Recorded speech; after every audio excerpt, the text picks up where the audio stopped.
Hi, இன்றைக்கி ஒரு குட்டி மினி விளாக் பார்த்துடலாமா? யாரெல்லாம் அம்மா ஆனதுக்கப்புறம் நமக்கு பிடிச்ச சாப்பாடு செஞ்சு சாப்பிட்றது, அப்புறம் நமக்கு பிடிச்ச விஷயம் செய்கிறது எல்லாம் மாற்றிக்கிட்டீங்கிறத முடிஞ்ச அளவு கமெண்ட்டில் சொல்லுங்கள். நான் எந்தெந்த விஷயத்தில் மாற்றிக்கிட்டேன்னா, ஃபஸ்ட்டு சொல்லணுன்னா சாப்பாடு தான். ஆனால் என் பிள்ளைங்களுக்கு பிடிச்சது அப்படின்ற விஷயம் வந்து நான் நிறையா பண்ணி கொடுப்பேன். எனக்கு பிடிச்சது அப்படின்னு நான் செஞ்சு சாப்பிட்டேனான்னு கேட்டால் குறைவு தான். நான் ஆனால் டைம் கிடைக்கும்போது என்றைக்காவது சில விஷயம் எனக்காக நான் பண்ணிப்பேன். ஏன்னா கண்டிப்பாக நமக்காக சின்ன சின்ன விஷயம் நம்ம பண்ணிக்கிட்டால் தான் கொஞ்ச நாள் மைண்டு ரிலீஃபாக இருக்கும். அதனால் எனக்கு பிடிச்ச விஷயம்னா ஃபஸ்ட்டு சாப்பாடு செஞ்சு சாப்பிட்றது தான். அந்த மாதிரி நாள் தான் இன்றைக்கி எனக்கு பிடிச்ச ஒரு சூப்பரான கம்ஃபர்ட் ஃபுட்டு தான் இன்றைக்கி பண்ணியிருக்கேன். நான் என்னென்ன பண்ணியிருக்கேன்றதை கண்டிப்பாக நீங்கள் வீடியோவில் பாருங்கள். ஃபஸ்ட்டு வந்து நல்லா பாசிப்பருப்பு, கத்திரிக்காய், கேரட்டு, வெங்காயம், தக்காளி, பச்சை மிளகாய் எல்லாம் போட்டு ஒரு சாம்பாருக்கு நான் ரெடி பண்ணிட்டேன். அது குக்கரில் போட்டும் வச்சாச்சு.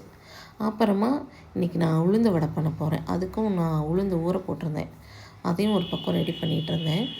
அதுக்கு மாவாட்டியாச்சு.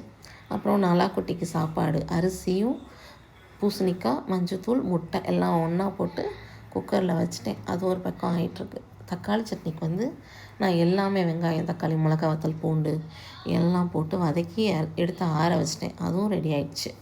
அப்புறமா இந்த மாவுக்கு நான் அரைச்சிட்ருந்தேன் இல்லையா, மாவும் சூப்பராக ரெடி ஆகிடுச்சு. அது முடித்த பிறகு இட்லி ஊற்ற ஆரம்பிச்சிட்டேன். நான் இட்லி மாவு வச்சு ஒரு பக்கம் இட்லியை ஊற்றி வச்சிட்டோன்னா இட்லி ஆகிட்ருக்கும் இல்லையா.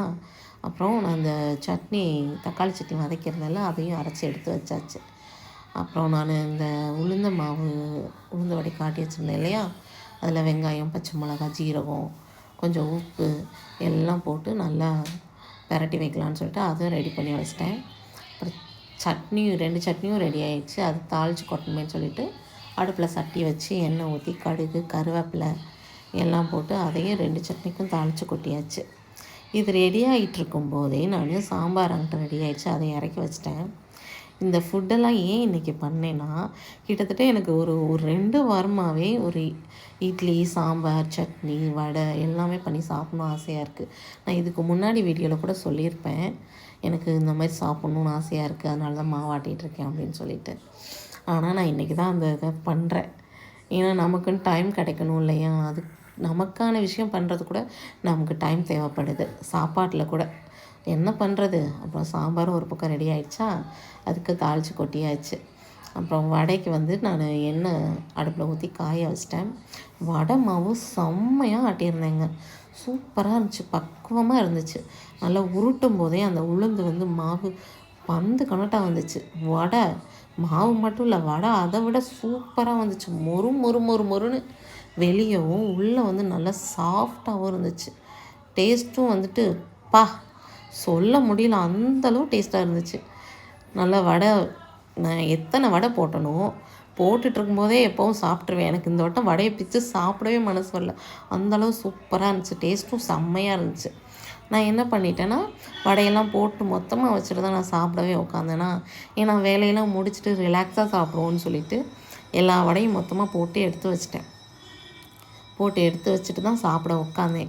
ஏன்னா பொறுமையாக நிதானமாக இன்றைக்கி நான் கண்டிப்பாக சாப்பிடணும் முடிவெடுத்துட்டு தான் இதெல்லாம் செய்ய ஆரம்பித்தேன்.